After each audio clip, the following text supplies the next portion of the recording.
Hello, my lovely listeners. I'm Dr. Mary Barson.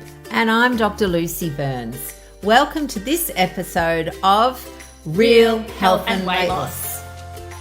Good morning, gorgeous ones. It's Dr. Lucy here, and I am, of course, joined by the effervescent, the ever wonderful, the everlasting, not sure if she's everlasting, but the wonderful Dr. Mary. Hello, gorgeous one. How are you this morning? Oh, much better now. Thank you. Thank you very much. I'd like to think that something of mine will be, if not everlasting at least, perhaps long-lasting. Got to think about that one. Yes, indeed. Well, your legacy, the legacy that is Dr. Mary Barson, crusader for health. That's right. That's it. That's it. As we forge this grassroots movement, you know, we want the whole world to be well. We want the whole world to have beautifully balanced physiology and well-managed psychology so that everybody can be well. Indeed. Yes. I'll be perfectly happy if everybody gets well. That would be great. Perfect. Excellent. Now, one of the things we wanted to talk about in this session, our very popular No Sugar Challenge is having a name change. And we are changing it from the 7-day No Sugar Challenge to the 7-day Low Carb Real Food Challenge. And I thought we'd chat about the reasons why. Yes, that's right. Why are we branding it from the No Sugar Challenge to the Low Carb Real Food Challenge? And it's interesting because we did originally, we surveyed an audience and came up with the top 5 responses to this question. But we did do a little survey and asked people what they'd like the challenge to be called, and that's what it came up with. But what's happened? You know, I love one of your phrases, Mares, which is the compassionate scientist. And everything we do at Real Life Medicine is an experiment, and it is always to be looked at with curiosity and openness, and always working out if whatever we're doing, could we do it better? So we're having a new name change as part of that. Interestingly, some people got they were uncomfortable with the term no sugar. It seemed to trigger thoughts of scarcity, of missing out, of deprivation in some people, thoughts of unhelpful perfectionism if they weren't able to do it perfectly, that it wasn't necessarily a helpful term. So it tended to focus on, you know, the scarcity of the what you can't have versus the beautiful, wonderful abundance of what you are having and what you are moving towards. And we realized that this was a little bit out of line with, you know, our philosophy, as we do not embrace a scarcity mindset. We definitely embrace an abundance mindset, that there is enough for us all to have what we need, enough for us all to be well. Someone else's success does not take away from mine.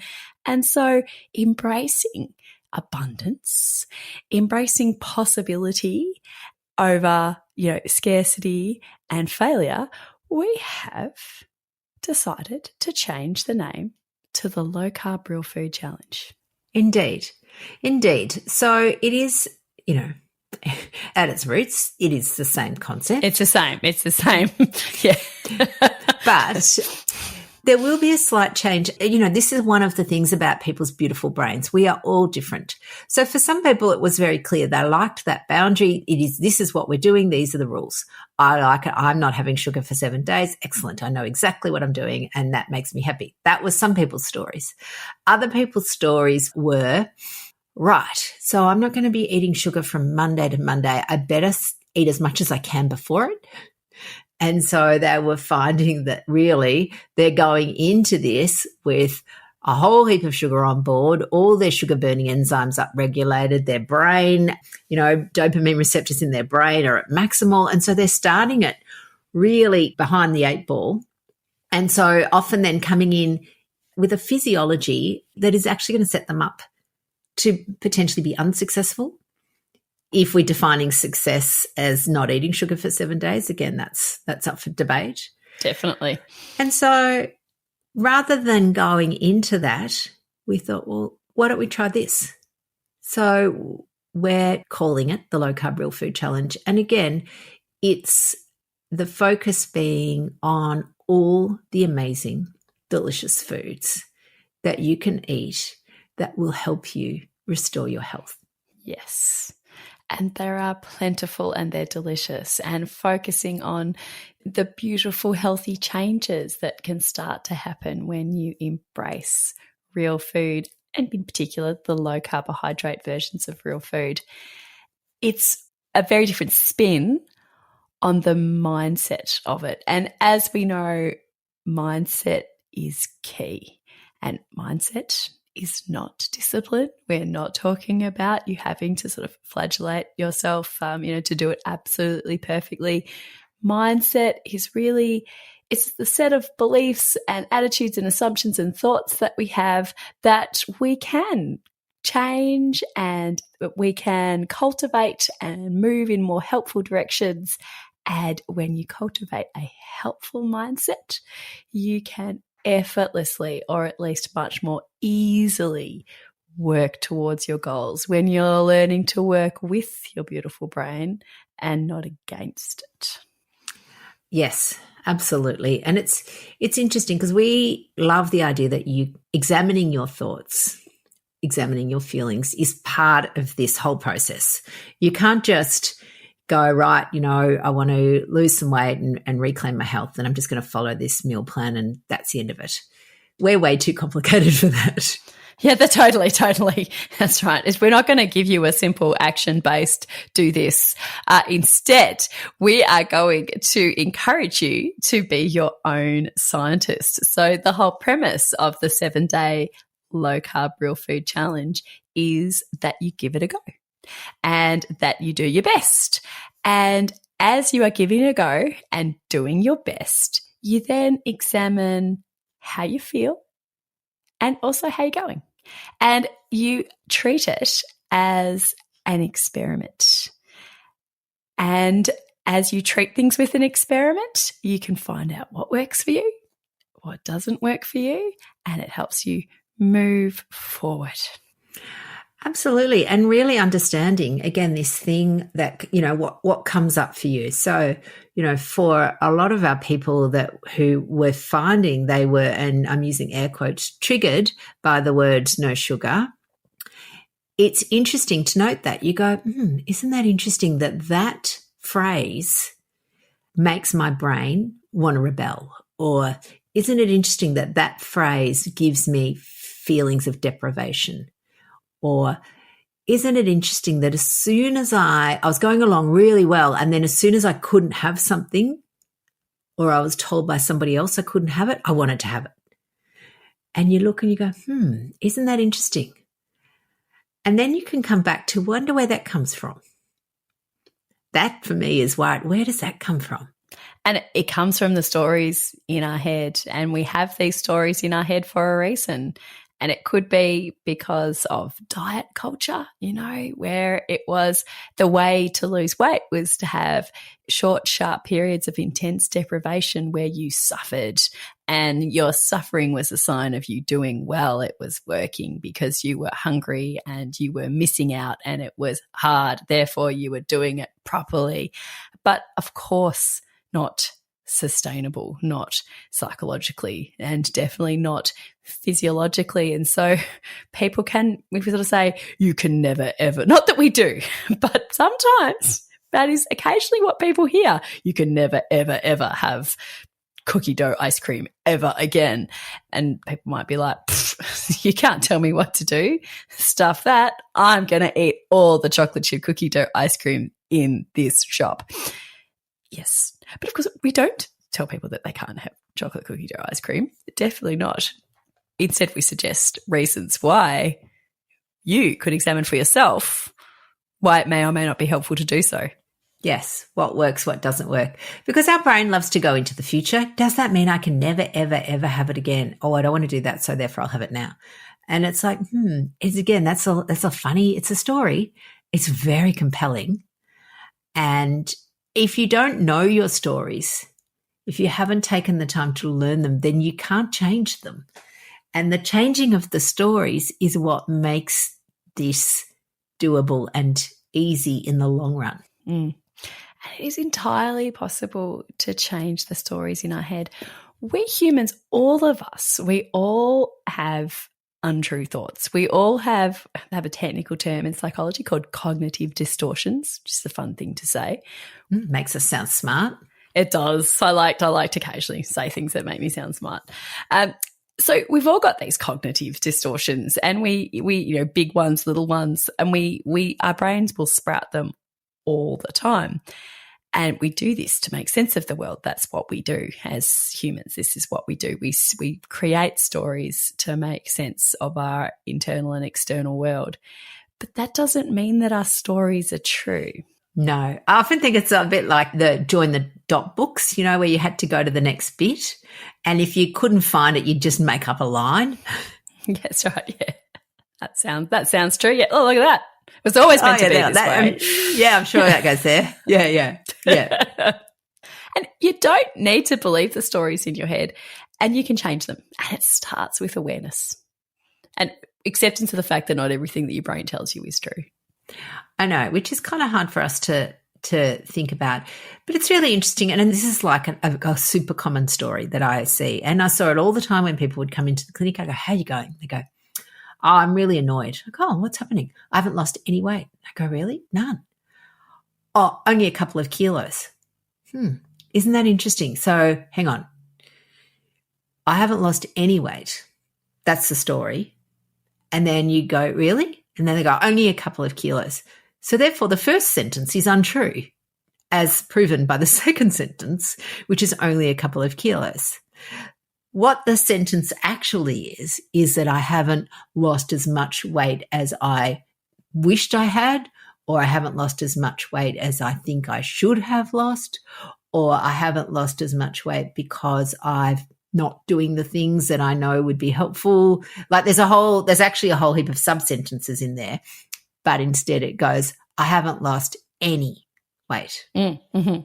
That classic cognitive distortion, that mental filtering of, you just totally disqualify the positive aspects. You don't even think of them. They don't exist. And you've put a spotlight on the negative. And it is one way in which our brains lie to us. Yeah. I know it always feels jarring when you go, our brains lie to us. Your brain goes, what? Really? Oh, yeah. No, I'm not lying. True. I should say our brains don't do this because of some sense of malevolence. Absolutely not. Our brains do this because they're trying to make sense of the world, and they're trying to keep us safe. Safe, comfortable, warm, fed, all of these things accepted by our peers, all of these things that we're always constantly trying to do. But it does mean that we can come up with some thoughts and some beliefs that when we try to evidence test them, we find that, well, actually they're not really holding up. And when you try and evidence test your thoughts, actually the main thing you need to ask yourself is this helpful or unhelpful? You got some, cognitive distortions going on that are actually, really helpful and helping you live your life. Well, that's fine. That's great. But it's when they're unhelpful and they're getting in your way and preventing you from achieving your goals, then it's the time to just very gently, very kindly, and with lots of love, self-love, that's another thing that can be quite jarring, self-love and patience, challenge those unhelpful thoughts. Practice makes better. This is not something that people will be able to immediately do straight away, but with practice you can get better at being aware when your brain is throwing up some potentially untrue, unhelpful things, and learn to challenge them. Yes. And look, this I think is part of resilience, grit, determination, all the things that we often need in order to do some behavior change. And, as a classic example, the other day I was fixing up some parts of our website and I was trying to make it a bit fancier and a bit more user-friendly. And as part of that, I had to learn some HTML coding. Now, I've never done coding. I'm not a coder. I don't know anything about code. And so I painstakingly I bought a course, how to do it, and I literally painstakingly watched it. Do a bit, go and do another bit. Do a bit, go and do a bit. Oh, that hasn't worked. Why hasn't that worked? I'll go back, find out. And seriously, by the end of it, I think, oh my God, this is so hard. This is so exhausting. And there was a part of my brain that wanted to have a little tantrum, bit of a dummy spit, and go, stuff it, this isn't working. And then the other part of my brain, so that would have been my amygdala, stuff it, this isn't working. And then my beautiful prefrontal cortex goes, it's because you're learning. You're learning, and when you're learning, you suck at it. Yeah, that's right. And the only way to stop sucking at this is to practice. And then you will get good at it, and you will stop. This will stop being so hard, and you will stop being so frustrated, and you will learn, and suddenly you'll be suddenly over the course of 10 years, you'll be a coding genius. That's right. You'll be an overnight success in 10 years' time. Yes. Indeed. But, again, I've got two options. I can go, I suck at this. This is no good. I'm not going to do it. That's an option. And, and I could say, I'm suck at this. I'm no good. I'm not going to do it. I'm going to pay someone else to do it. I suck at this. I'm not doing it. The website's just going to look crap forever. Okay. They're all options. Or the one I've chosen is, I do suck at this. I'm going to learn. I will persist, and I'm going to nail this bugger. That's right. Good. You set those goals. That's confidence. That's how you create confidence. You push yourself out of your comfort zone where you're uncomfortable, and you have a go, and you fail, and you have a go, and you fail again. And then after a while you get better at it. And that's where confidence comes from. Confidence isn't something that, you just you can magically drink like some sort of Harry Potter elixir. You create it and you cultivate it. And, part of my frustration with this is that it's taking so long. So that's my brain goes, oh my God, this is taking so long. Yeah, it does. Anything that you're learning, unless you somehow have magical coding talents, which I don't, it's going to take some time to learn it. It's a new language. And so nobody, can go from having no Italian to learning Italian overnight. It takes time. Yeah, very few people could. Yes. Yeah. But it's almost learning how to eat again. Again, it's a skill that we've, at times outsourced to meal plans, to meal services, to scripts, to other people, all of those things, other people telling us what we should or shouldn't eat. We've lost that confidence in ourselves to know, and we've lost that ability to trust what we're doing is right. And we've lost that ability to really be able to develop, as you talked about earlier, Maz, that self-awareness on the stories. Yes, that's right. And if the first time you attempt to bring some awareness to the stories in your head and it feels weird, and then you find yourself that, you're still falling down the paths of those same unhelpful thoughts, despite you wanting to not do it, remember that this takes practice. This is a skill, and it does get better with practice, but it isn't something that you're going to immediately be a complete mind ninja at. No, but it certainly does. It does. It really, really, really does become easy, to the point where this, and I know this recording will come out after Easter, but before Easter, I suddenly remembered, I was doing the 8 a.m. lives in our Facebook group, and I suddenly remembered it was Easter in 2 days, and I hadn't even spoken about how to navigate Easter, because for me, it is just a non-event. I couldn't care less about the Easter eggs anymore. That's not to say that I never used to. And in fact, I used to care a lot about them, an awful lot. And I used to buy a lot, and I'd buy them for all my kids, all 2 of them. But I bought enough to feed like 100 kids. and then, my biggest thing would be, wow, so hang on. So, I'd go to the supermarket on Easter Monday to get all the discounted ones. So again, all of those things, it is such a low priority for me. I forgot even Easter existed. I didn't forget exactly it existed, but you know what I mean. And I think it's really helpful to know that you can change your beautiful brain to be from a person who was obsessed with chocolate, with bargains, with buying 3 for $5, all of those things, you can change to become one that actually forgets Easter eggs even exist. That's it. And possibly possibly, you can undergo this transition in less time than it takes an intelligent doctor to learn HTML code. Maybe. So, gorgeous ones, we would, of course, love for you to join the Low Carb Real Food Challenge. If you have done the 7-day no sugar challenge in the past, you are obviously welcome to come back. It's no extra cost. You'll see, though, that it is rebranded. So if you're wondering what's going on, it's the same thing. We still have a mini course that we take people through. So that's pre-recorded. We still have all the recipes that are still all low carb. We still have our 3 groups for the family. So the navy, the lime and the aqua, for depending on how much of a challenge you want to do. Again, this is it. You're the boss of you. You get to decide. And we do all of this, and it's 7 days, all for $7. With a hypnosis. Oh, yes, of course. A beautiful hypnosis, a low carb real food hypnosis. And we do all of this, $7. Oh, and 2 masterclasses. Oh, my God, there's so much value. It's ridiculous. 2 masterclasses, one from Mary, one from me. And this round starts May the 20th. Now, if you're on the wait list for our 12-week Mind Body Rebalance, which starts the following week, we will have an opening for that. If you're on the wait list, you'll get an email about it, and you get this 7-day starter challenge. You get that as part of it. So, again, this is really all about just embracing what is helpful to you, shining the spotlight on that, rather than shining the spotlight on the things that are unhelpful.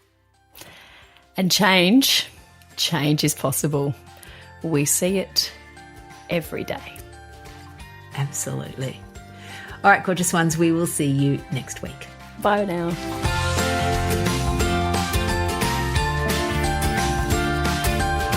So, my lovely listeners, that ends this episode of Real Health and Weight Loss. I'm Dr. Lucy Burns. And I'm Dr. Mary Barson.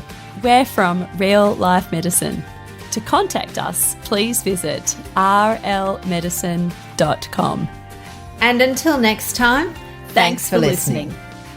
The information shared on the Real Health and Weight Loss podcast, including show notes and links, provides general information only.